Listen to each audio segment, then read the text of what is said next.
দুপুর বন্ধুরা, তো তোমরা সবাই কেমন আছো? আশা করি ভালোই আছো। তো দেখো আজকে কি রান্না করলাম আর কি করলাম না সেটাই তোমরা দেখো। তো সবাই ভিডিওটা দেখতে থাকো, কেমন হলো অবশ্যই জানাবে। ঠিক আছে, তো আমি ব্যস্ত, টাটা। তো বন্ধুরা এই যে দেখো, রান্নার অনেক কিছুই জোগাড় হয়েছে, কিন্তু কি কি রান্না করলাম সেটাই তোমাদেরকে এখন দেখাবো। তো দেখো এই যে শাক নিয়ে নিয়েছি রান্না করব বলে, আর এদিকে দেখো এই যে সেদ্ধ ভাত হয়ে গেছে, এই যে ভাতও দেখো হয়ে গেছে।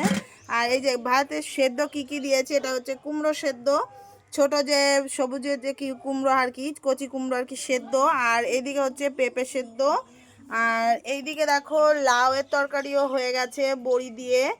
আর লাউ রান্না করেছি, এই যে বড়ি আছে, আলু আছে, আর লাউ দিয়ে রান্না করেছি একটু ঘন্ট টাইপের। আর এই দিকে দেখো মাছ ভেজে নিয়েছি, মাছটা রান্না করার এখন আপাতত সময় নেই, এখন আর রান্নাটা করব না, কারণ ছেলেকে স্কুলে নিয়ে যেতে হবে। তো এই দেখো মাছটাও ভেজে নিয়েছি, তো এখন এগুলো দিয়ে খাওয়া হবে। তো রান্না পরে শাক ভাজাটা আর মাছের ঝোলটা পরেই রান্না করব। তো সবাই ভালো থেকো, সুস্থ থেকো, টাটা।